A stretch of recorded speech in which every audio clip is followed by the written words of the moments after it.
Guest teacher के demand पूरी करने और करवाने के लिए कुछ साथी सरकार और डिपार्टमेंट के साथ लगातार संपर्क में हैं। कुछ साथी अपनी डिमांड पूरी करने करवाने के लिए कोर्ट जाने की तैयारी कर रहे हैं। कुछ साथी ऑलरेडी जा चुके हैं, तो कुछ साथी कोर्ट से रिजल्ट डिसीजन भी लेकर आ चुके हैं। डिमांड पूरी ना होने पर कुछ साथी धरने की भी तैयारी कर रहे हैं। आखिर कौन सा तरीका सही है? आखिर गेस्ट टीचर को कौन सा मेथड अपनाना चाहिए? कौन से मेथड को फॉलो करने से गेस्ट टीचर के डिमांड पूरे होंगे? सभी साथियों को नमस्कार। लंबे समय से गेस्ट टीचर संघर्षरत हैं। सरकारें कांग्रेस से आम आदमी पार्टी से बीजेपी, यानी कि लगभग तीनों सरकारें बदल चुकी हैं। आखिर गेस्ट टीचर के डिमांड कैसे पूरे होंगे? डिमांड कोई खास बड़े नहीं है। 8-10 साल से सैलरी नहीं बढ़ी है तो सैलरी में बढ़ोतरी होनी चाहिए, पहली डिमांड। हरियाणा के तर्ज पे, क्योंकि वर्तमान में जो सरकार है बीजेपी, सत्ता में आने से पहले उन्होंने वादा किया था कि हरियाणा के तर्ज पे गेस्ट टीचर की पॉलिसी बनाएंगे, तो यही पॉलिसी की डिमांड गेस्ट टीचर कर रहे हैं। और तीसरी डिमांड है कि लंबा समय दे दिया है, अब गेस्ट टीचर परमानेंट होनी चाहिए। गेस्ट टीचर ने दिल्ली सरकार को, दिल्ली शिक्षा विभाग को अपनी जवानी दे दी। आज की डेट में गेस्ट टीचर लगभग 80 से 90% गेस्ट टीचर ओवर एज हो चुका है। ना वो कहीं फॉर्म भर सकता है और ना उसे प्राइवेट स्कूल लेगा। बच्चे इतने बड़े हो चुके हैं, आज स्कूलों में पढ़ रहे हैं। महंगाई दिन प्रतिदिन बढ़ रही है। आखिर गेस्ट टीचर के डिमांड पूरे कैसे होंगे? हाल ही में 2 बड़े डिसीजन गेस्ट टीचर के पक्ष में आए हैं। पहला, जो स्पेशल एजुकेशन टीचर्स का केस था, जिसमें सुप्रीम कोर्ट ने 10 साल से ज़्यादा जिनको हो गए हैं सेवा में, उनको रेगुलर करने का ऑर्डर दिया है। दूसरा ऑर्डर अदिति वाला केस आपके सामने है, जो कि समान कार्य समान वेतन बेसिक प्लस डीए, जो सुप्रीम कोर्ट से ये भी फाइनल हो चुका है। दोनों केसेस को थोड़ा सा मैं आपके सामने शेयर करूंगा। उसके बाद हम बात करेंगे कि जो हमारे साथी सरकार और डिपार्टमेंट से बात कर रहे हैं, उनकी बात कहाँ तक पहुँची है। जो साथी धरने की तैयारी कर रहे हैं वो कितना सही है और कब धरना होगा। जो हमारा स्पेशल एजुकेशन टीचर्स का जो केस था, वो हर स्टेट रेगुलर कर रहा था स्पेशल एजुकेशन टीचर्स को। दिल्ली में नहीं हो रहे थे।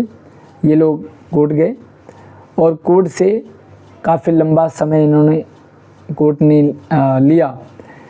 फाइनली कोर्ट ने ये जजमेंट दिया है कि जिन साथियों को 10 साल से ज़्यादा हो गए उनको तो कर दो रेगुलर, क्योंकि वो ओवर एज हो चुके हैं, फॉर्म नहीं भर सकते। और ऑब्वियसली जिन्होंने 10 साल से ज़्यादा टाइम दे दिया वो कहाँ के हैं, क्या करेंगे वो, तो उनके लिए रेगुलर करने का ऑर्डर दे दिया। यहाँ पर कुछ पेच फंस रहा है कि जिनको 10 साल नहीं हुए, साथियों एक बार रास्ता खुल जाए, 10 साल प्लस वालों का रास्ता खुल जाए, तो फिर जिनको 10 साल नहीं हुए उनके लिए भी रास्ता साफ हो जाता है। सभी साथियों से मेरी रिक्वेस्ट है कि इस समय कोई टांग ना अड़ाएं, कोई अड़चन ना आने दें, अपने ही साथियों के विपक्ष में ना हो। अभी पहले 10 साल प्लस लगभग 70-80 करीब हमारे ऐसे टीचर्स हैं जिनको 10 से ज़्यादा साल हो गए, इनके लिए एक बार रास्ता साफ हो जाता है तो उसके बाद नेक्स्ट स्टेप जिनको 10 साल नहीं हुए हैं, क्या जिनको 9 साल 11 महीने हो गए, क्या वो एलिजिबल नहीं है? वो भी तो 10 साल के करीब है। तो ऐसे साथियों के लिए भी रास्ता क्लियर होता है। रिक्वेस्ट है मेरी, सहयोग करें, अड़चन ना बने। दूसरा हमारे पास है अदिति वाला केस। अदिति वाला केस भी कैट से हाई कोर्ट गया, हाई कोर्ट से सुप्रीम कोर्ट गया। सुप्रीम कोर्ट ने फिलहाल ये करके उसे खारिज कर दिया कि जो हाई कोर्ट का जजमेंट है उसी को माना जाए। अच्छा, इसी बीच जो अदिति कुमारी, सबसे पहले तो मैं धन्यवाद करना चाहूँगा सभी गेस्ट टीचर्स की तरफ से। अकेली अदिति कुमारी ने डिपार्टमेंट को हिला दिया। हालांकि ये डिपार्टमेंट, ये जो सरकार है उस समय आम आदमी पार्टी की सरकार थी, तो ये केस आम आदमी पार्टी के खिलाफ था। वर्तमान में बीजेपी आ चुकी है, तो कह सकते हैं कि अभी बीजेपी के खिलाफ है। तो आप ये देख सकते हैं कि अकेली लड़की अदिति कुमारी ने, सैल्यूट है, नमन है, जिन्होंने अपने दम पर केस को इस कदर तक, इस मुकाम तक पहुंचाया। और इनके हस्बैंड, इनको भी मैं धन्यवाद करना चाहूँगा, पता चला कि ये भी वकील हैं। देखिए, गेस्ट टीचर का जो मुद्दा है ना वो स्ट्रॉन्ग है। आप ये समझो, मैं पहले से कई बार कह चुका हूँ, गेस्ट टीचर के मुद्दे स्ट्रॉन्ग है, गेस्ट टीचर का पक्ष मजबूत है। SC ST OBC सारे category wise, age wise, term wise, seated सारे कुछ ये एलिजिबल हैं, इसलिए गेस्ट टीचर का पक्ष मजबूत है। अदिति कुमारी को भी डिसीजन देना पड़ा सुप्रीम कोर्ट ने। तो फिलहाल वो जो अदिति कुमारी थी वो रेगुलर हो चुकी हैं, लेकिन क्योंकि उनके केस के बिहाफ पर कई सारे और भी केस डाले गए, तो आप ये मान के चले कि अदिति कुमारी अगर रेगुलर हो गई है और सुप्रीम कोर्ट ने ये कह दिया कि इनको समान कार्य समान वेतन बेसिक प्लस DA दिया जाए, जो कि हाई कोर्ट के ऑर्डर के अकॉर्डिंग जो भी उन्होंने कहा है, तो ये गेस्ट टीचर की सबसे बड़ी जीत है। और मैं ये जीत सबसे पहले तो अदिति कुमारी और उनके हस्बैंड को देना चाहूँगा, इसका पूरा क्रेडिट। जहाँ गेस्ट टीचर थोड़े पैसों में कतरा जाते हैं, थोड़े पैसों में हिल जाते हैं, मैंने फलाने को इतने रुपए दिए, कहाँ गए। सोचो, अकेली अदिति कुमारी ने भी तो पैसे लगाए होंगे। अगर गेस्ट टीचर पैसा दे रहा है तो वो कहीं ना कहीं लग रहा है, हाँ मिसयूज हो रहा है, तब आप कह सकते हैं। तो अदिति कुमारी वाला और ये दोनों केस फिलहाल मजबूती से हैं। बेसिक प्लस DA का एक तरफ से रास्ता खुल रहा है, दूसरी तरफ रेगुलराइजेशन का रास्ता क्लियर हो रहा है, तो ये दोनों पॉजिटिव है। आप ये मान के चलिए कि इन दोनों केसेज में अगर और भी गेस्ट टीचर को, ना कि सिर्फ अदिति कुमारी, अगर बाकियों को भी सपोर्ट करने की ज़रूरत पड़ी तो वो ज़रूर अपनी आहुति इसमें डालें, क्योंकि ये दो केस फिलहाल गेस्ट टीचर के लिए एक तरह से आधार की तरह, बेस की तरह ये गेस्ट टीचर के हित में पॉलिसी बनेगी, परमानेंट होंगे और सैलरी बढ़ेगी। तीनों चीज़ें क्लियर है। बात करते हैं हम हमारे जो सरकार के टच में बहुत सारे साथी, देखिए अपना अपना लेवल होता है, अपने अपने स्तर पे हर कोई प्रयास करता है। और मैं फिर से कहना चाहूँगा कि जब राम सेतु बन रहा था ना, उसमें एक गिलहरी भी मिट्टी में लौट रही थी और पुल में जा रही थी, झाड़ रही थी। हनुमान जी ने पूछा कि क्या कर रही है गिलहरी, जा रही है और लौट रही है। उसने कहा मैं भी राम सेतु बनाने में अपना योगदान दे रही हूँ। तो आप ये समझे कि हर कोई संगठन अपने अपने लेवल पर प्रयास कर रहा है, वो प्रयास कब तक सफल होगा ये मायने नहीं रखता है। और जो अन्य गेस्ट टीचर साथी है वो टांग खिंचाई ना करें कि क्या कर रहे हैं, लेकिन हाँ जो साथी कार्य कर रहे हैं, लगे हुए हैं, वो लगे रहें, सिर्फ अपना नाम चमकाने और राजनीति के चक्कर में ना पड़े। अदरवाइज आम आदमी पार्टी ने गेस्ट टीचर का जो बंटाधार किया, आम आदमी पार्टी ने जो राजनीति खेली गेस्ट टीचर के साथ, सबसे घिनौनी राजनीति थी। अपने ही गेस्ट टीचर को अपने गेस्ट टीचर के साथ लड़वा दिया। एक टीम बना दी प्रेस कॉन्फ्रेंस वाली, एक टीम बना दी धरने को रोकने वाली, और एक टीम बन गई धरने वाली। आपस में एक दूसरे के टांग खिंचाई करते रहिए। केजरीवाल सरकार ने 7-8 साल गुजार दिए, तो ये दोबारा अब नहीं हो। ठीक है, तो जो बातें कर रहे हैं वो लगातार करें। हालांकि 2-1.5-2 साल हो गए सरकार बने हुए, पॉजिटिव कुछ नज़र आ नहीं रहा।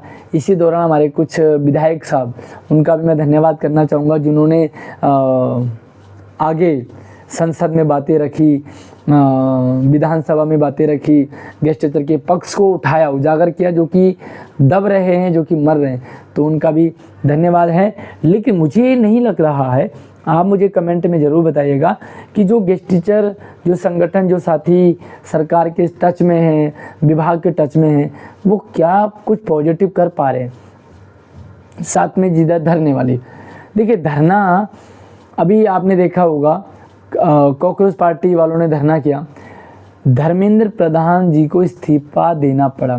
इस्तीफा देना पड़ा, सरकार को झुकना पड़ा। अभी फ़िलहाल आरक्षण वालों का धरना चल रहा है, तो धरना अगर इस लेवल पे हो कि जिससे एक तरह से मतलब बड़ा धरना हो जाए, बड़ा आंदोलन हो जाए, सरकार झुकना पड़ेगा क्योंकि पक्ष मजबूत है, पक्ष मजबूत। देखिए नीट का पेपर लीक हो रहा था, पक्ष मजबूत था, एक्शन लेना था, ये आंदोलन होना था।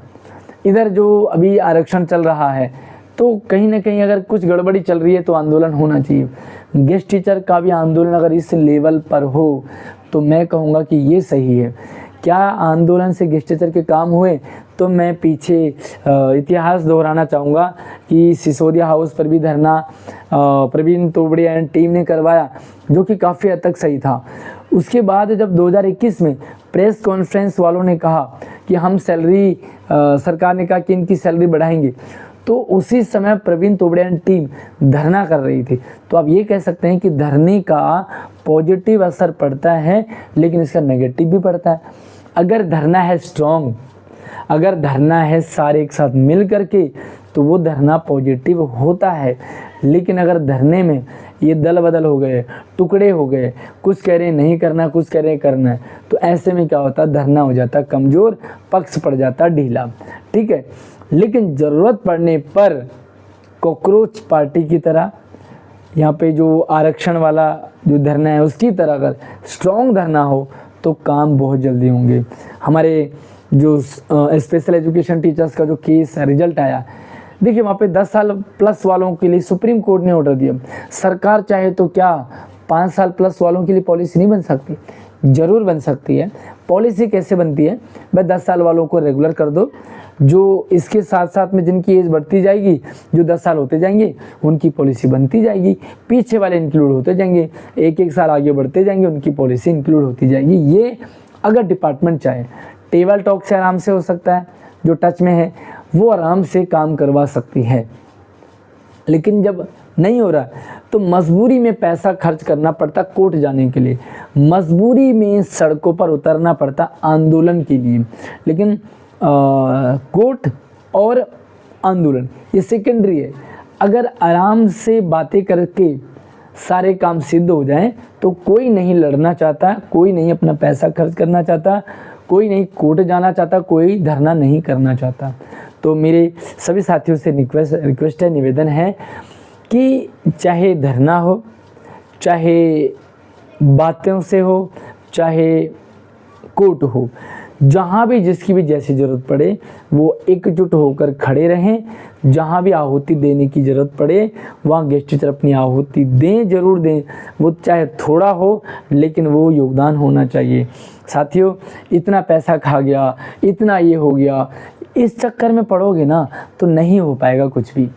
अदिति वाला केस आया है, इसके पहले हमारे पास जो रिन्यूअल वाला केस है ना, आज गेस्ट टीचर रिन्यू होते हैं हर साल, ये कोर्ट की देन है। मैटरनिटी वाला जो रिजल्ट आया कोर्ट की देन है। पैसे लगते हैं, फ्री में नहीं होता। जो रिन्यूअल वाला केस है पैसे लगे हैं, जो मैटरनिटी वाला है फ्री में नहीं होता, पैसे लगे। अदिति कुमारी ने भी पैसे लगाए होंगे। जो हमारे स्पेशल एजुकेशन टीचर्स हैं, करोड़ों रुपए इन्होंने लगा दिए। पैसे लगते हैं भाई, थोड़ा बहुत ऊपर नीचे होता है, 2-4 हज़ार रुपये। जो आदमी उसे लीड कर रहा है वो कई सारे कागज़ बनाने पड़ते हैं, कई बार अपने स्कूल की छुट्टी करनी पड़ती, कई बार उसे कहीं आना जाना पड़ता है, पैसा लगता है। थोड़ा बहुत अगर पैसा उधर लग भी गया और डिसीज़न आ गया तो क्या बुरा है। अगर 2-4-5 हज़ार रुपये खर्च करने से गेस्ट टीचर रेगुलर हो सकते हैं, तो आज जो सैलरी 30-35 हज़ार मिल रही है वही 60-70-80 हज़ार रुपये मिल जाएंगे, तो जो पैसा आपने लगाया वो आएगा ना वापस। तो ये सारी चीज़ें जब गेस्ट टीचर नहीं सोचते तो वो फिर किसी के बहकावे में आ जाते हैं और फिर अलग अलग बंटवारा हो जाता है। और यही चाहता है डिपार्टमेंट, यही चाहती है सरकार, और यही डिवाइड एंड रूल का फ़ायदा विपक्ष उठाता है। साथियों, एकजुट होकर के इस मुहिम का हिस्सा बनिए। फ़िलहाल सब कुछ सकारात्मक है। बाकी एक तो स्पेशल एजुकेशन वाले जो रिज़ल्ट है उस पर कोई भी अड़चन ना आने दे, उससे आगे जाने दे। उसके बाद अदिति वाला केस है, उसे एक बार इम्प्लीमेंट होने दें, धीरे धीरे रोल आउट होगा, सबके लिए फ़ायदेमंद होगा। एक बार अगर रेगुलर हो जाते हैं, रास्ता खुल जाता है, बाकियों का भी होगा। भाई रास्ता अगर एक आदमी चला गया ना, तो उसी रास्ते पे बाकी सबके लिए भी जाना आसान होता है। शुरुआत वाले को दिक्कत आती है, अदिति को दिक्कत आई होगी, स्पेशल एजुकेशन में जिन्होंने लीड किया उसको भी सैल्यूट है, उनको दिक्कत आई होगी। रास्ता खुल जाएंगे, धीरे धीरे सबका रास्ता खुलेगा। जिनको 10 साल नहीं हुए हैं, निराश ना हो, काम इनका भी होगा। कई सारे साथी रिलीव होते हैं हर साल, दोबारा से फिर से जो रिटायर होते हैं, तो रिटायरमेंट वालों की जगह खाली होती है। साथियों फ़िलहाल तो इसे आगे बढ़ने दें, बाकी जो भी आपका ओपिनियन है कमेंट में ज़रूर रखिएगा। चैनल को सब्सक्राइब कीजिएगा, शेयर कर दीजिए इस वीडियो को, ताकि पॉजिटिव आगे फैले, नेगेटिविटी को वहीं दबा दीजिए। नेगेटिविटी ने ही गेस्टेचर का सबसे बड़ा काम खराब किया, साथ में अपने ही साथियों को, अपने ही साथियों से लड़वा दिया आम आदमी पार्टी ने। इस फूट डालो और शासन करो वाली नीति को अब बदलना पड़ेगा। कोर्ट में सारे एक साथ हो जाओ, पैसा लगता है, बिल्कुल इस बात को आप एग्री करें, पैसा लगता है। जो आगे खड़ा है उसे कई दिनों की छुट्टियां करनी पड़ेगी, कहाँ से एडजस्ट करेगा, उन्हीं पैसों में से। ठीक है, बाकी जो भी आपका ओपिनियन है कमेंट में ज़रूर रखिएगा। धन्यवाद।